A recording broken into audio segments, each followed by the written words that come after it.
Καλησπέρα σας. Παράκληση να κλείσουν τα κινητά ή να μπουν στο αθόρυβο πριν ξεκινήσουμε. Dear colleagues and friends of the American School and its archives, I'm Natalia Voguek of Brogan, the Doreen Canaday Spitzer Director of the school's archives, and together with the Director of the American School, Bona Westcott, it is my pleasure to welcome you to the 18th Annual Archives Lecture. The goal of this event is to promote the use of archival resources in scholarly research and to feature research trends that seek to transcend disciplinary boundaries, cultures, languages, and national policies. As I have written recently, there is no room for compartmentalized scholarship when doing archival research. The main title of tonight's lecture is The Modernity of Minoan Art. The first time I heard a discussion about this subject was 10 years ago. In November of 2013, the French school and the British school co-organized a colloquium carrying the intriguing banner of Cretomania. It was one of those eye-opening conferences that introduced me to reception theory and the emergence of different manias in the 20th century, several of which have influenced our understanding of ancient Greece.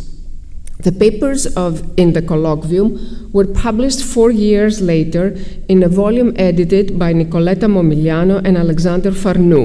You see it on the left. Ilaria Caloi, tonight's speaker, was one of the contributors with a paper on the Minoan woman as the Oriental woman, Mariano Fortuny's Knossos scarves, and Ruth St. Denis. In 2011, 2 years before, Ilaria had already published a monograph on Mariano Fortuny, Modernity Minoica. You see it on the right. Before I introduce our speaker, I would like to explain the presence of the two mannequins clad in Minoan costumes on the stage of Kotzen. It is all about serendipity. In 2016, the Lyceum Club of Greek Women, το Λύκειο των Ελληνίδων, the oldest women's club in Greece, the Museum of the History of Greek Costume, and the Archives of the American School of Classical Studies organized an exhibition featuring the work of archaeologist and photographer Dorothy Bird Thompson. This was the school's first collaboration with the Λύκειο Ελληνίδων. The following year, in 2017, I visited the Lyceum with Jack Davis, a former director of the American School, in search of two traditional costumes. We had recently learned that in 1949, Mrs. Carl Blegen had donated to the Lyceum a costume from the island of Skyros, and Goran P. Stevens, also director of the American School, a costume from the Peloponnese. With the help of Tanya Veliscu, the curator of the Lyceum's museum, we were able to locate parts of Stevens' outfit, which we see him wearing in a school party in 1905. But as we were looking for these costumes, and because Tanya knew that we were archaeologists, she showed us in the museum's cloakroom a closet full of Minoan dresses, which had been worn in the so-called Eortes του Σταδίου in 1926. The goal of this 3-day festival in the Panathinaik Stadium was to offer a visual panorama of Greece's continuous and uninterrupted history through well-dressed actors.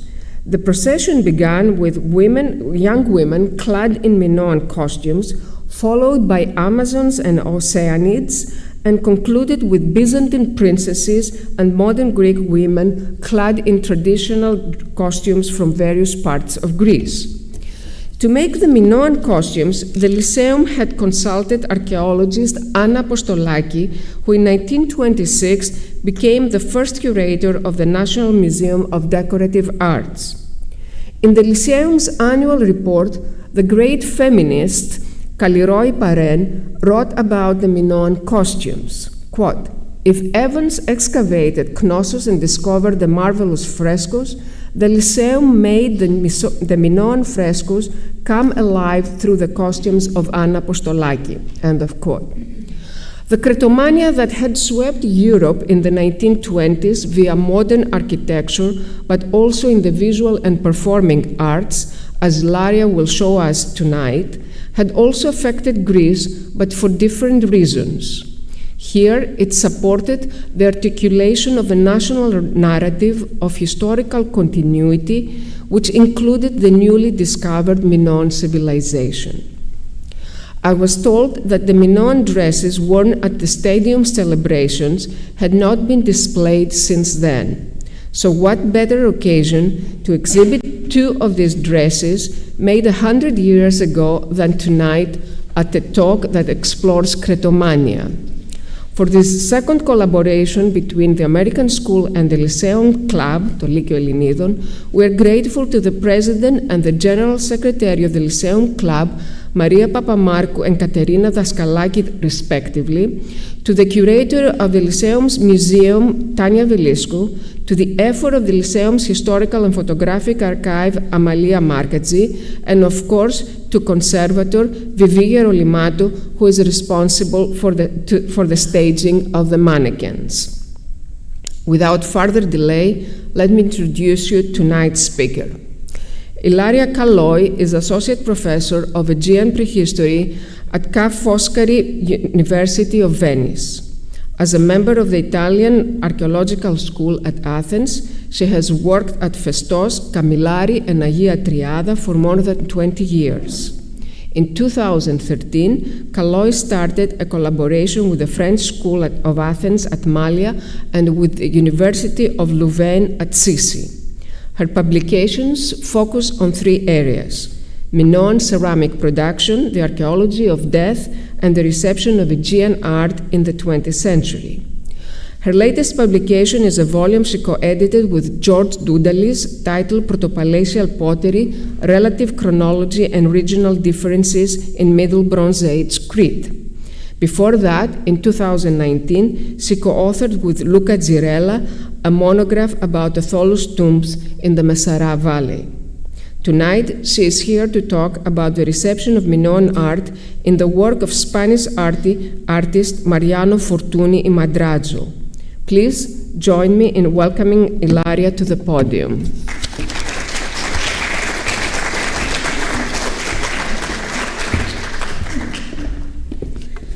Thank you, Natalia. I would like to thank her and the American School of Classical Studies in Athens for inviting me and giving me the opportunity to speak here in this splendid hall. And I want also to thank you, the audience, for being here. So today I would like to present, Today, I would like to present the results of the work I conducted mainly from 2009 and 2011, when I published my book on the Knossos scarves.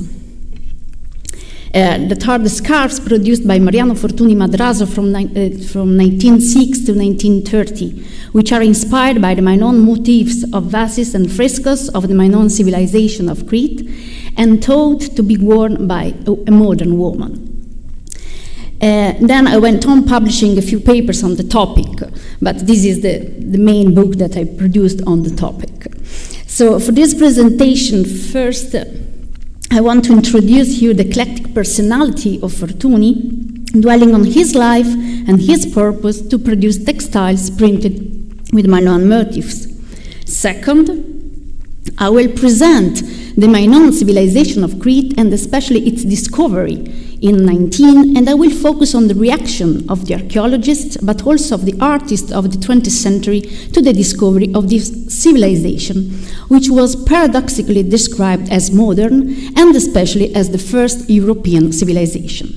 In this context, I will also present you the Art Nouveau phenomenon, in order to illustrate why the Art Nouveau artists of the period were so interested in the Minoan world so as to employ Minoan motifs to produce textiles and other kinds of artifacts.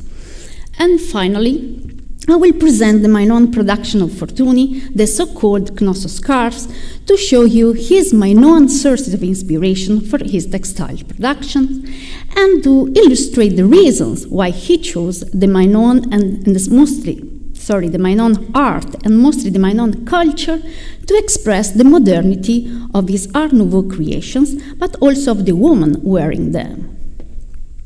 So let's start with Mariano Fortuny y Madrazo, who was an important representative of Italian fashion in the first half of the 20th century. He was born in Granada in 1871. He was Spanish, especially Catalan, and he was born to a famous painter, Mariano Fortuny Marsal, and to Cecilia de Madrazo, member of an important Spanish family. Mariano Fortuny was an eclectic artist. He was first painter and engraver, and then he became lighting engineer, stage designer, and textile producer. He lived in Granada until the end of 1872, and when his family moved to Rome, but soon after the death of his father in 1874, his mother decided to move to Paris. Even if Fortuny was only 3 years old when he lost his father, he was greatly influenced by him. Both of them were great travelers, painters, and were fascinated by the ancient and exotic world.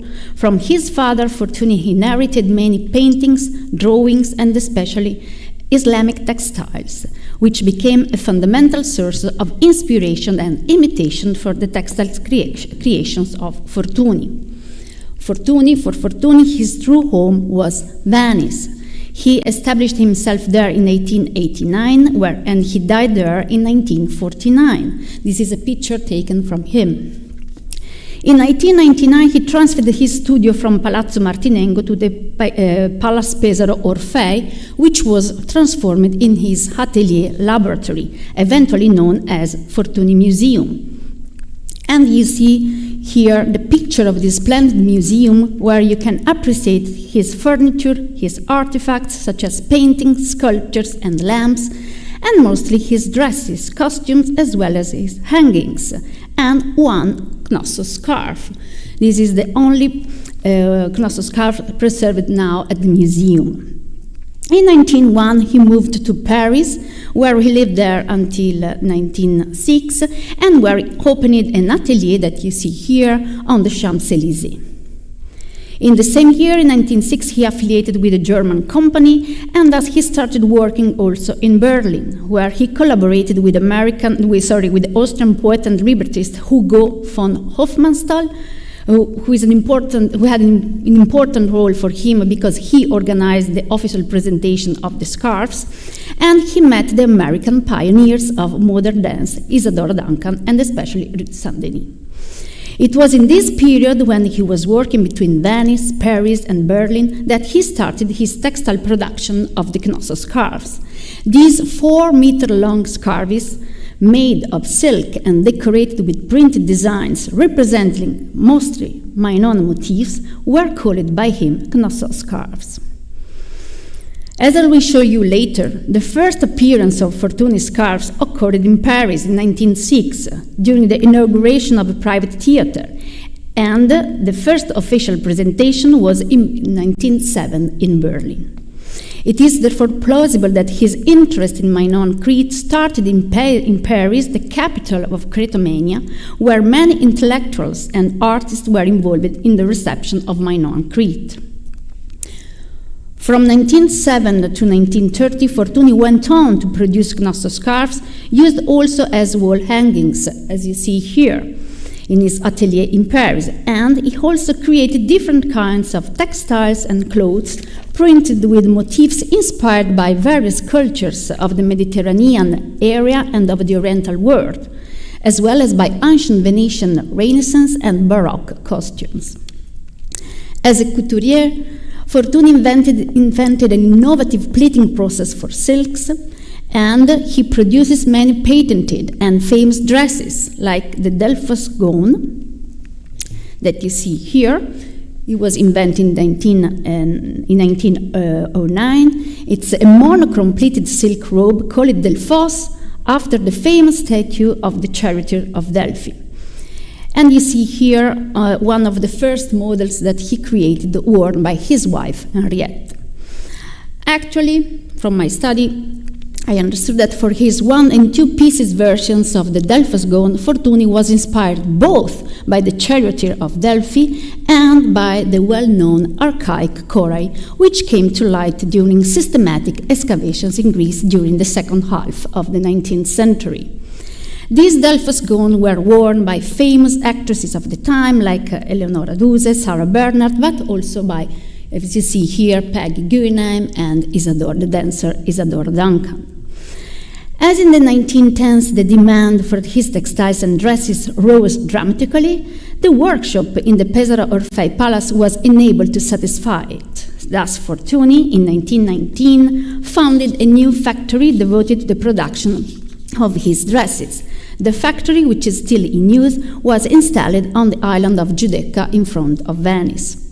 Fortuny died in Venice in 1949, and he left his assets to his wife Henriette. In 1956, the widow Henriette donated to the city of Venice the Pesaro Orfei Palace, while she sold the factory to the American art designer Elsie McNeil, who was a family friend. Now, the Knossos scarves, there are only few currently preserved at the Traje Museum in Madrid, where there are 5 examples, and this is from there. One is preserved at the Fortuny Museum, and this is actually a recent purchase since it was found in 2019. But most of them were lost. Probably they are kept in private collections, and therefore they are at present visible only through pictures. Some photos that Fortuny himself took at his atelier in Venice that I will show you later. So let's move now to the Minoan civilization of Crete.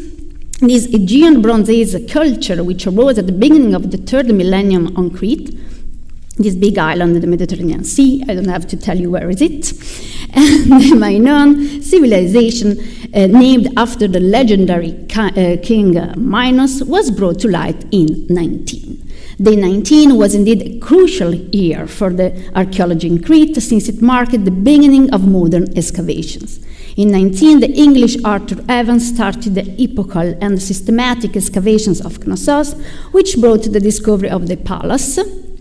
And in the same year, the Italian Luigi Pernier, under the direction of Federico Halber, began the excavation of the other important palace of Crete, that is the Festus Palace. In the same years, many archaeologists of various nationalities made excavations at different sites of Crete, like at Agietriade in the south and the east, Gournia, Zakros, Palekastos, and also Petzofas.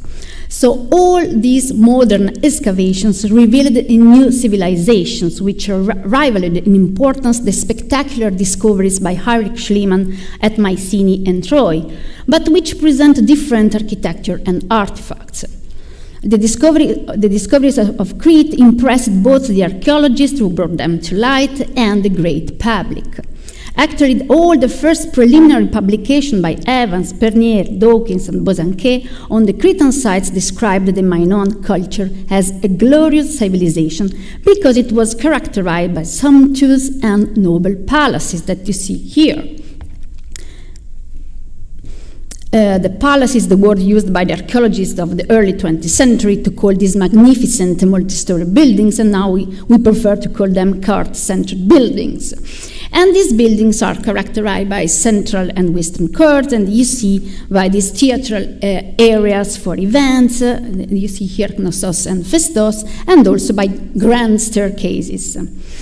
These buildings were also rich in splendid halls, and you see the famous throne room at Knossos and the banquet hall at Festos. And these buildings were also furnished with big and impressive frescoes, as well as with brilliant and luxurious pottery.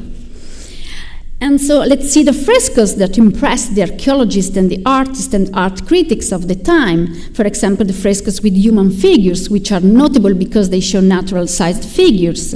And this is the fresco depicting a young man with a lily crown decorated with a necklace of lilies.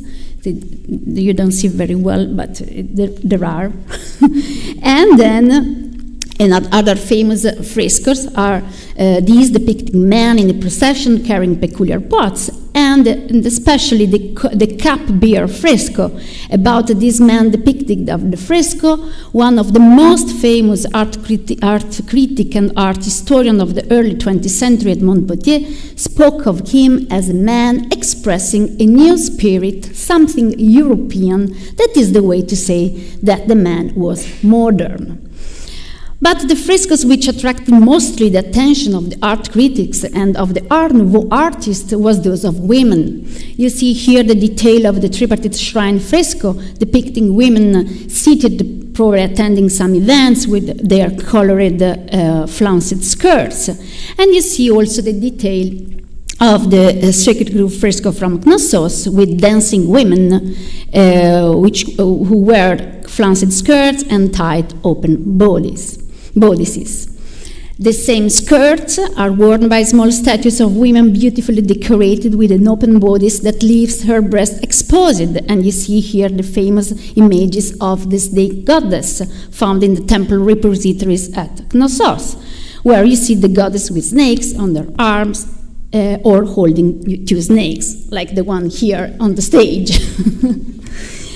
And the most celebrated Minoan woman is the one who was defined by the Edmond Potier as la Parisienne, because the woman reminded him the idea of the Parisian woman of the early 20th century.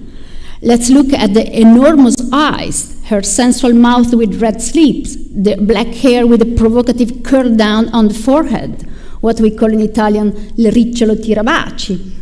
And the art critic Edmond Potier described this woman as a mixture of naive archaism and spicy modernism. And he went on commenting that this Minoan art, saying that there is something about the discovery of this art that we find stunning, even scandalous. And together with these frescoes depicting human figures, much positive impression was given by the frescoes and pottery representing natural landscape, and especially plants, flowers, and marine creatures.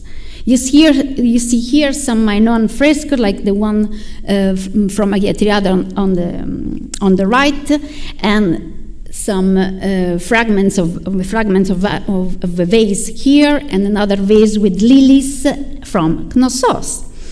And you see the motifs of plants and flowers on some vases from Knossos. But among the pottery discovered from Minoan site, one of the most celebrated from archaeologists of the time was the Camares ware, which is a final local production common to many important Minoan centers and typical of 19th century before Christ, that it was named after the Camares cave where it was first discovered. And as you see, this is a type of polychrome pottery with black painted surface with a metallic sheen decorated with abstract and naturalistic motifs which are applied in white, red, and orange. Actually, since its first discovery, the Camares ware was considered a fine and luxurious pottery. Its importance really consisted in the union between its splendor, primitiveness, and indigenous character. At the beginning of the 20th century, the archaeologists paradoxically described the Camares ware as a modern ware because of its remarkable stylistic and technological sophistication. Some Minoan archaeologists also spoke of the modernity of Camares ware, comparing it with the splendid decoration and manufacture of the Japanese porcelain. And I'm talking about Mariani, Angelo Mosso, or the Arthur Evans. So we observed that most of the archaeologists of the early 20th century state that the Minoan civilization glorified the island of Crete through its wonderful and various features and touching a high level of perfection. The Minoan art was much appreciated because of its combination between primitiveness and sophistication, and because of the naturalism and spontaneity of its representation, both in human figures of frescoes and in natural landscapes of frescoes and vases. But contemporary with the discovery of the Minoan civilization of Crete, with its primitive but paradoxically modern character, a new phenomenon was arising all over Europe. And I'm speaking about the birth of the Art Nouveau, which is a movement that was born in 1819 and ended in 1914. This phenomenon arose in all the European countries and also in the USA, and it developed in different manners and began as a revolutionary movement. It was in fact founded by young artists who felt the need to transform the society, eliminating forms of marketing favored by industrial progress. And the Art Nouveau is characterized by the new interpretation of the architecture and art design, and we see here the floral metro station of Paris by Hector Guillard, or the famous staircase of Victor Horta in Brussels, or the Peacock Room that was realized by Whistler in London, and now it was moved to Washington. So through the Art Nouveau, then there is a new development of the applied arts, also called minor arts. And you see here, for example, the new interest in the affiche. Alphonse Mucha produced many floral affiches for the advertisements of the theatrical events of the actress Sarah Bernhardt. But very famous are also the glass vases produced by Émile Gallet, who worked in Nancy, in France, and also very celebrated were the wallpapers by Walter Crane and William Morris. And it is very interesting that the same Arthur Evans compared some plants of Minoan fresco with the plants reproduced on wallpapers by William Morris. So we observe that all these Art Nouveau works are dominated by the natural elements. Fundamentally in the Art Nouveau works is the return to the primitive, that means a return to the nature in opposition to progress and science. And the natural landscape that is represented in the Art Nouveau production is always free and spontaneous. The favorite motifs are therefore plants, flowers, mostly irises and lilies, birds and sea creatures. And we can easily now understand why the Art Nouveau artists much appreciated the freshly discovered Minoan art, so rich in frescoes and vases decorated with plants and flowers and represented in a naturalistic and spontaneous way. And we have also to underline that the most represented flowers in the Art Nouveau works are the lilies, the same that you see here, and that are among the most represented flowers in the Minoan art. And so now we can come back to Mariano Fortuny and to understand why he was much attracted by the Minoan art. And now we see what decorative motifs he adopted from the Minoan art of Crete. So first of all, it is important to emphasize that his reception of Minoan art was a conscious and deliberate process, and was not accidental. Fortuny indeed stated and wrote his interest in Minoan art. In his notebook entitled Descrizione et Illustration, preserved in the Fortuny Museum in Venice, he wrote, and I translate part of these written words: "The discoveries made by Angelo Mosso on Crete were a great stimulus to do some tests. And the first essay was a long painted scarf, which I call it the Knossos scarf, because decorated with flowers and seaweeds that ran around the very ancient vases found in the island of Candia." And Candia, you know, is the Venetian name of Crete. In these lines, Fortuny shows his interest in nature depicted on the Minoan works. Thanks to my research, we know that he never went to Crete, but that on his Knossos scarves he reproduces Minoan decorative elements copied from academic books and journals published by the archaeologists who were bringing the Minoan civilization to light in the early 20th century. He declares two of his sources, which are two books that he had in his rich library that you see here, with more than 2,600 volumes.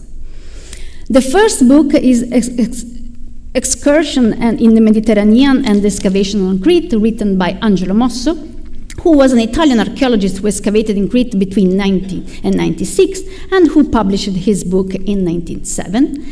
And the second book is the one by Arthur Evans, namely The Prehistoric Tombs of Knossos.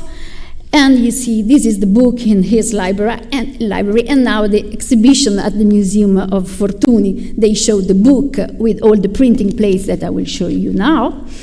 And this book was published by Evans in 1906 on the necropolis of Isopata and Zafer-Papura near Knossos.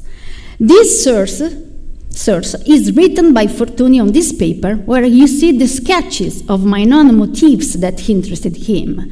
You see on the top right that he wrote The Prehistoric Tombs of Knossos by Arthur Evans. Thanks to these sketches preserved in his notebooks, I could identify many of the Minoan finds that he used as sources of inspiration for his Knossos scarves. And you see here the sarcophagus of most of the vases published by Arthur Evans in his book and copied exactly in exactly way by Fortuny in the sketches. As you can see from the sketches, this is the second sketch by Fortuny. The motifs that he prefers are those that reflect natural patterns, such as flowers and plants, but also highly stylized motifs. So now let's see the tools that he used that are still preserved at the Fortuny Museum or at the Museo del Traje. And for example, we see the wooden printing blocks that he used to print the Minoan motifs, and the printing plates. And I will show you also the vases that he used to copy the Minoan motifs that he printed in his Knossos scarves, together with the Knossos scarves. So, for example, these I forgot. These are some proofs that are preserved at the Museo del Traje in Madrid, where you see all the proofs that he did printing the motifs. So, for example, you see here one pixie published in a paper of 1902 by the Italian Luigi Pernier. It was in the Monumenti Antichi, and this was in the palm leaf motif was copied by Fortuny, and he realized the wooden printing block and then the printing plate. And you see here the proofs that he did, where you see the 3 series of palm leaves. And then he created, this is one of the lost Knossos scarves, but we have the pictures taken by Fortuny, and you see the representation of the motif on the scarf.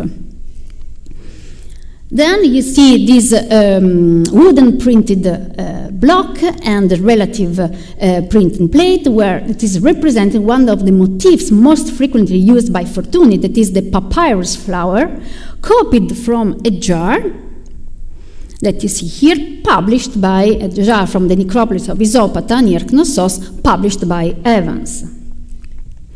And now I show you one of the Knossos scarves with the central motif in the scarf, where there is this motif using the papyrus flower. And then you see here another Knossos scarf printed with where there is a background that repeats these heart-shaped leaves copied from a fragment of pottery found at Mycenae and published in a book written by Perrault and Chipier in 1894, a book that Fortuny had in his library, but that he didn't didn't declare as a source of inspiration for his textile production.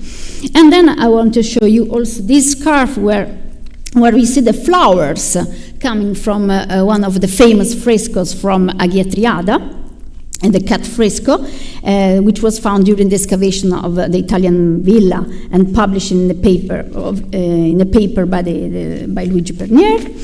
And then I show you this. This is one of the survived Knossos scarves at the Museo del Trache in Madrid, and these scarves, you see, shows a series of plants, this time consisting of leguminous plants, copied from a fragment of a vase found by Evans at Knossos, and Fortuny has copied the drawing, publishing in the book by Angelo Mosso.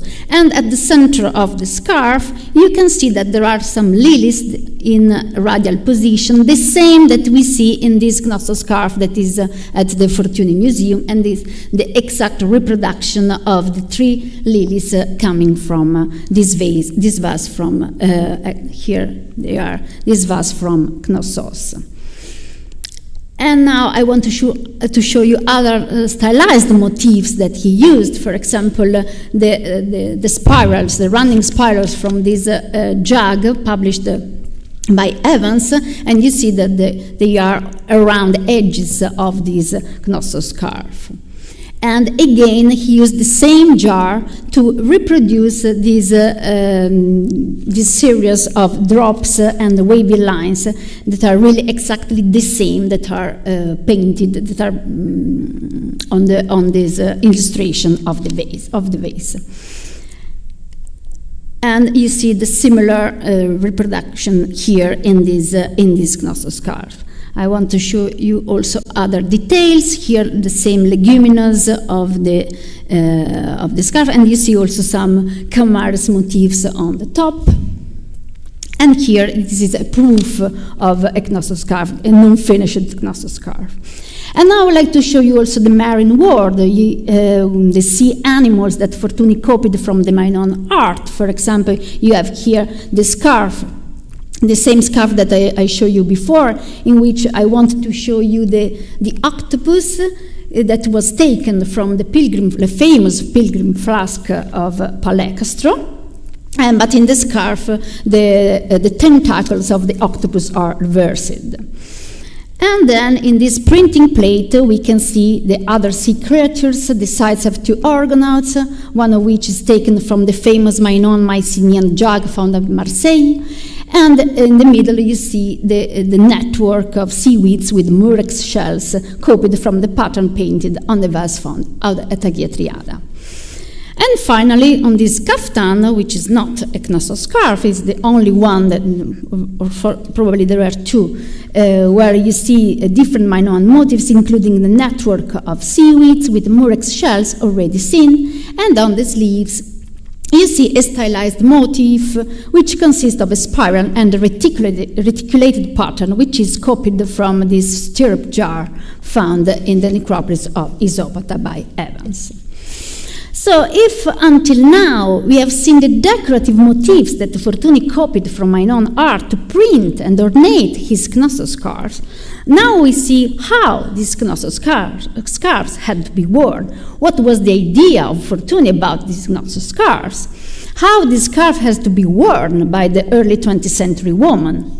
And you see here, for example, that is wrapped all around the shoulders of the mannequin, and it is worn with it is worn together with a Delphos gown.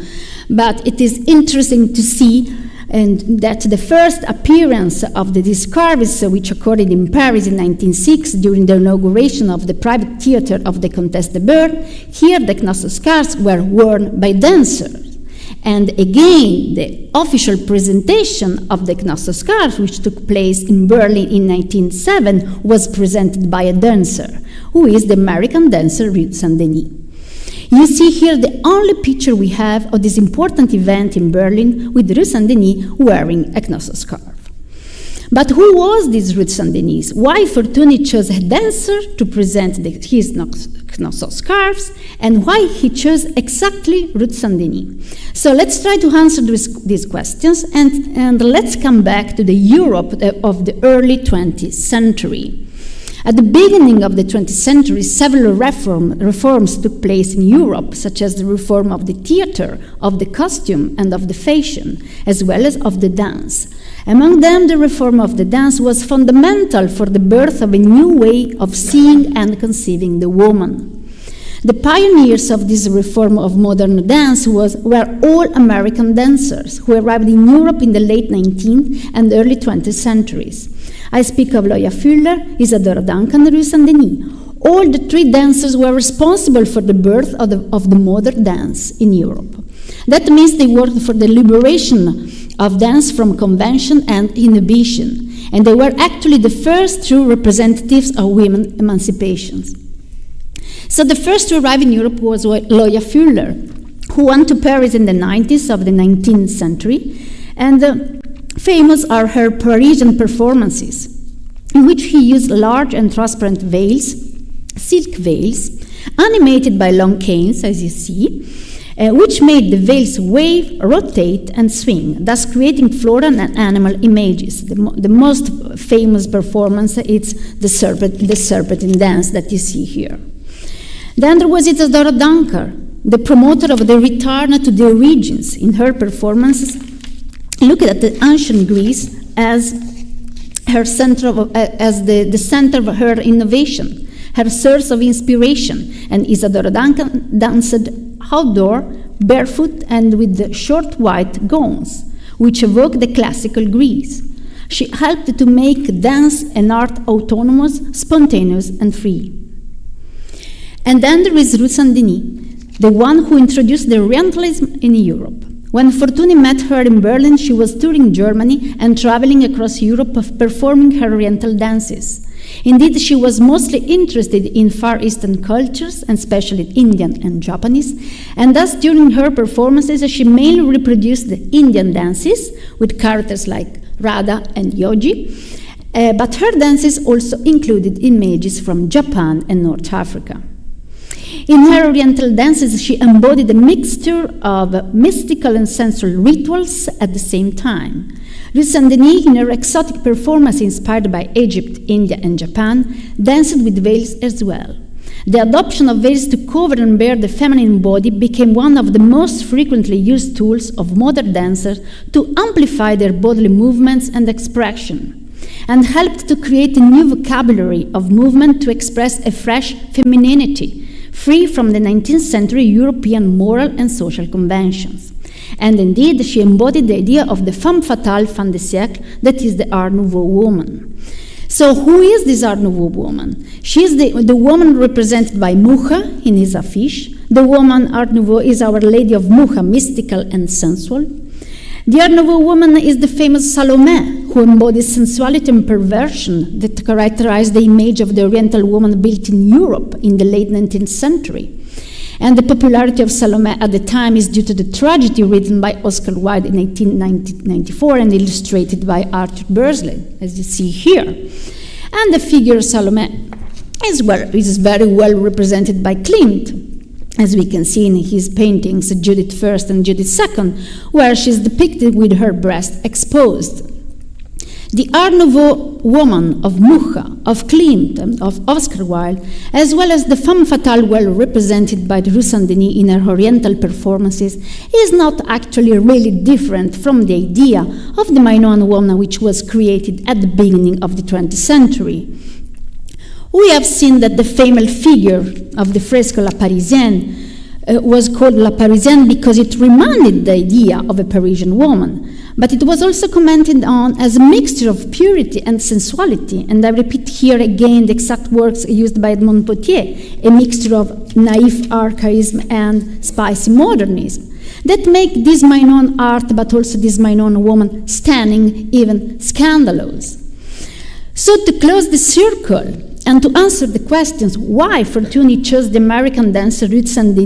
to present his Knossos scarf during their official presentation in Berlin, we can say that Fortuny chose an Oriental woman, someone who represented a new and modern mixture of asceticism and sensuality, which reflects ideas of the Minoan woman that archaeologists and art historians had created at the beginning of the early 20th century, and which in turn reflects modern concerns for female sexuality.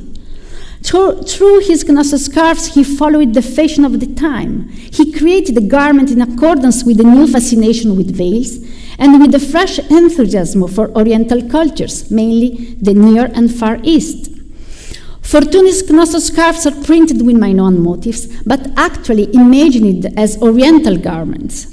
From the pictures we have of women or mannequins wearing a Knossos scarf, we see that the scarf can be wrapped entirely around the body, like an Indian sari, as you see here, or can be wrapped only around the hips, as you see on the runway, in order to create a high belt, recalling that of the Japanese kimono, or can cover both the head and the arms, recalling Near Eastern burnous, as well as veils worn on Greek and Roman statues. So we can conclude saying that the woman wearing Fortuny's Knossos scarves in fact appears to be a combination of a Minoan Mediterranean woman and of an Oriental woman, a mixture of ancient and modern, a mixture of mystical and sensual.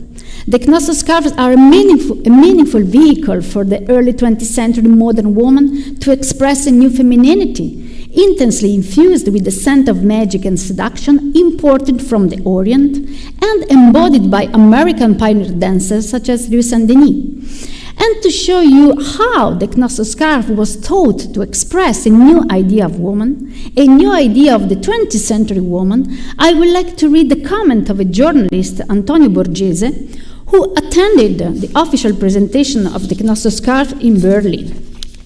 Knossos Fortuny, do you know why?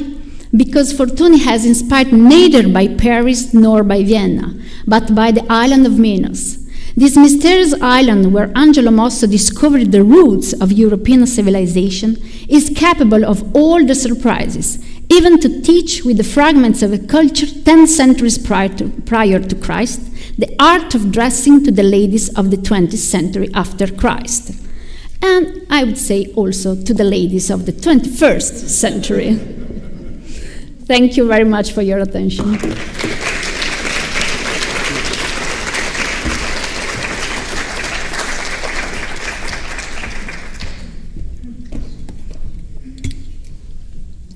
Thank you, Laria, for this wonderful talk and an excellent example of reception theory that we were talking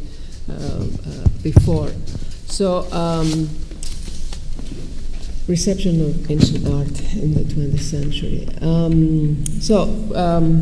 Couple questions we can take before we go downstairs for a glass of wine. If you have any questions for Ilaria. Bona.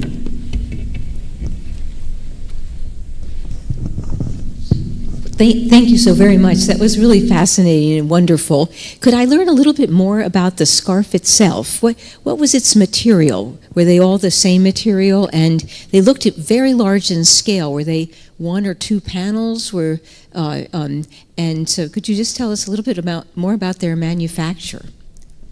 They are made of taffeta of silk, and they are very, very long. That's why they were used as wrapped all around the woman. So they are 4 meters long and by 1 meter. So they are not very large, but very, very long. And that's why they were also used as wall hangings too. And about the manufacturer, we know that he used these printing blocks made of wood, and then he printed them. But okay, for many years we didn't know anything about the factory. It was like a secret. But I know that in the last years they start communicating more. Yes. And we know that they are, at least from what we know, about 30, at least from the pictures we have at the Fortuny Museum.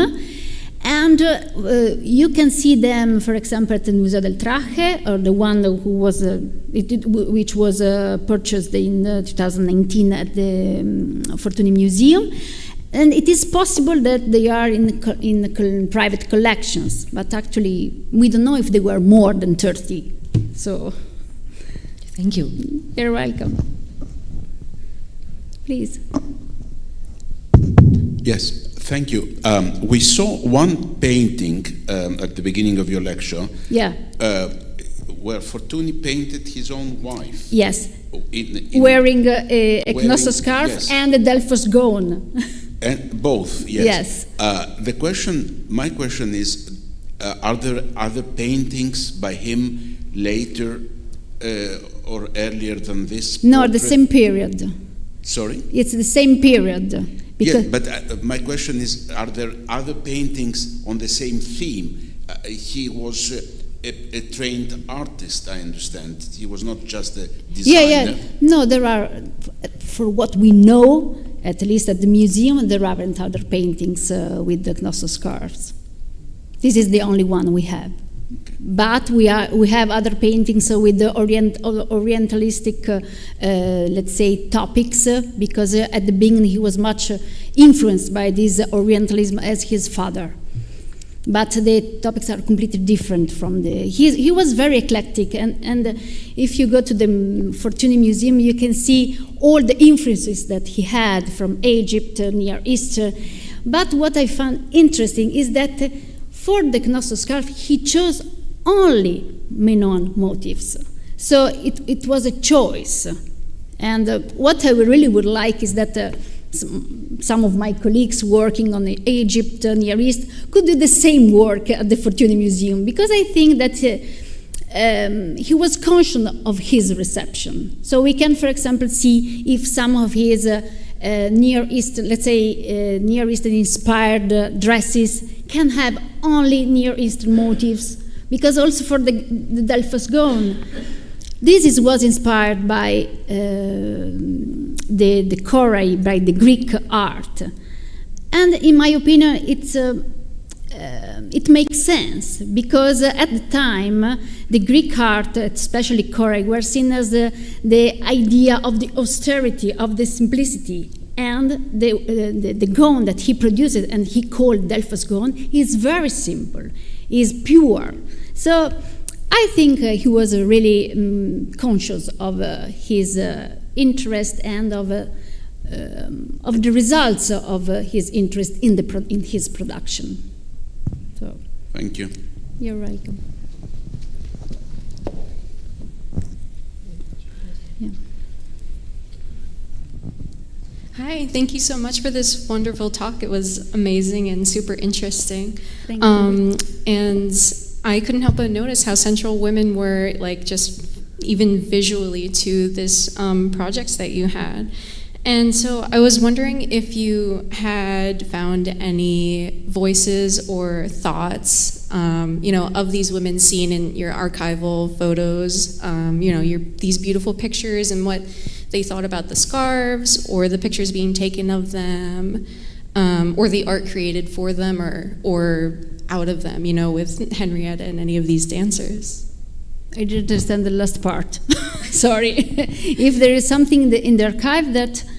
if you had come across any thoughts that these women had about the scarves or the pictures or anything like that, what were they thinking as all of this was happening? No, we know for the Knossos scarves only Ruth St. Denis, and there are pictures of models, but they were his models working in the atelier. We have much more pictures of actresses wearing the Delphos gown, the Delphos gown that I show you, for example, Isadora Duncan and Peggy Guggenheim, many actresses. But for the Knossos scarves, no. But after the publication of my book, I have to say that that's why the Fortuny Museum purchased the Knossos scarf, because one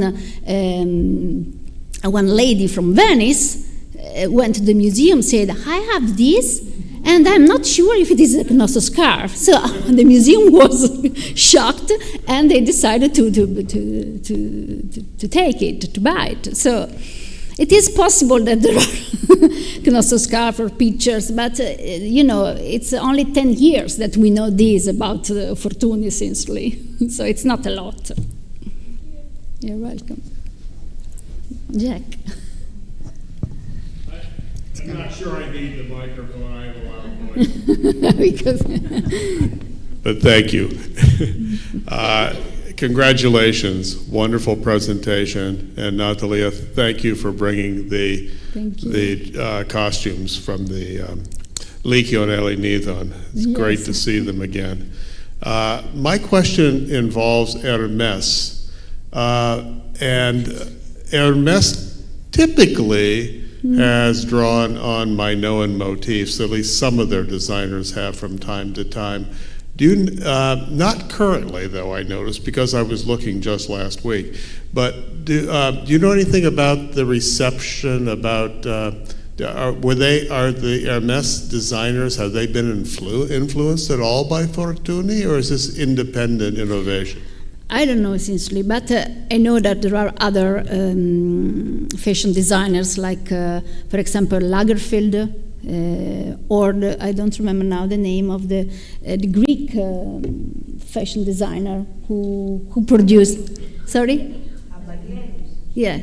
And so there are, but I don't think there is a connection with Fortuny. He's not very well known, actually. Okay, he's known mainly in the States, yes.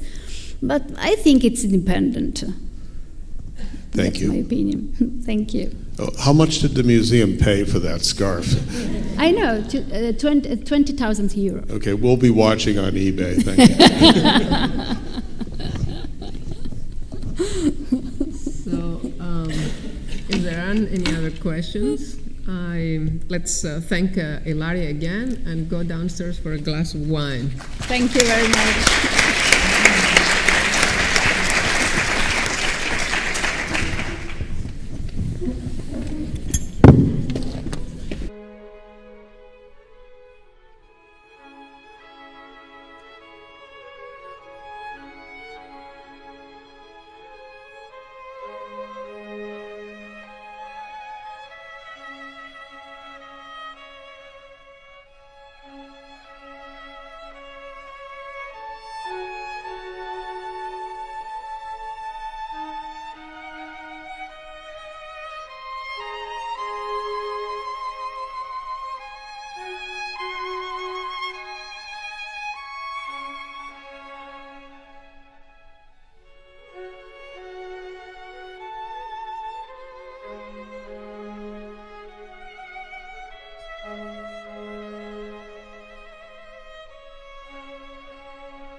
Thank you.